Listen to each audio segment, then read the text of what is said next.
This event is called Up Helly Aa, held each January in the Shetland Islands north of Scotland. It's kind of a New Year's celebration, Viking style. Here, the death of the old year is observed by reenacting the death rite of a Viking ship captain. The job requires real dedication.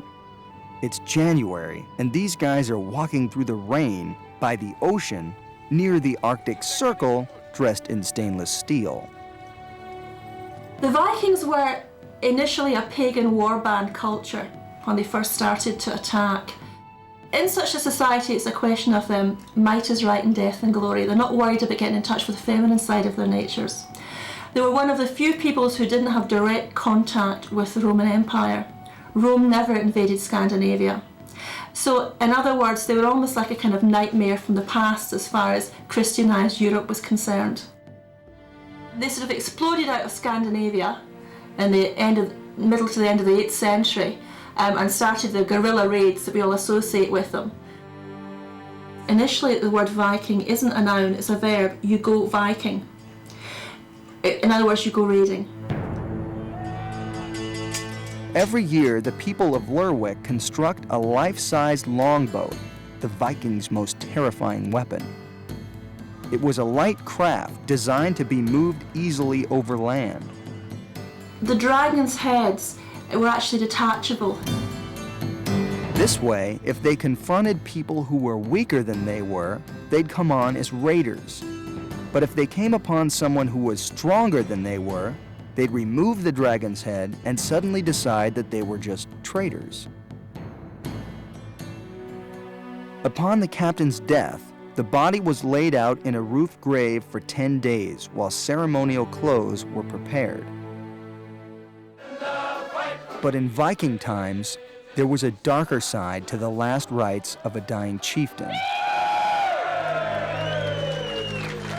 The chieftain had died. The women spent the evening actually sewing a suit of clothes for him.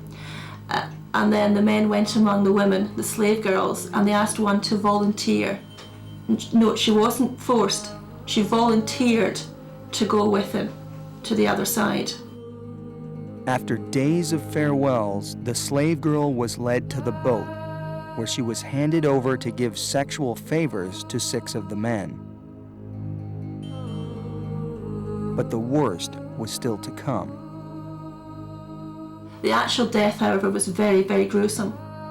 They put a cord around her neck, and a woman called the Angel of Death, this elderly woman, which appears to have been a position, because other Vikings have, in different areas, had angels of death. It was like a job description, as it were. She went into the boat, and it appears that she stabbed her several times while the men throttled her.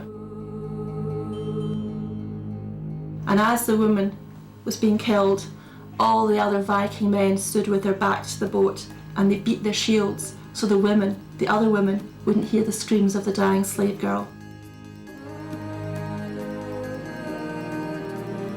Torches were then fired for the final act of this brutal rite. In the modern Up Helly Aa, fire represents the return of the sun and of longer days, but it also recalls the final passage of the Viking warrior.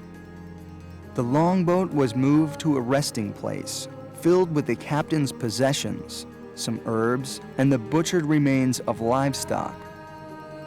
Then a crowd would gather around the ship as the bodies of the captain and the slave girl were laid inside. And the final act would unfold.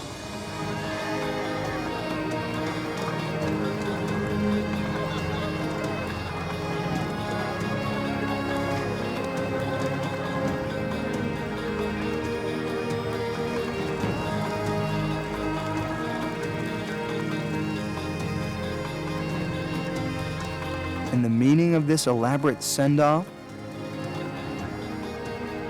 Fire festivals were very much part of the sort of Germanic tribes that went across Europe's kind of culture. And it's to do with the rebirth, really. You know, the death of the old year and the birth of the new, hence Up Helly Aa. A Viking didn't want to die what they called a straw death, an old man asleep in a mattress. He wanted to die with his sword in his hand, which was his passport to Valhalla.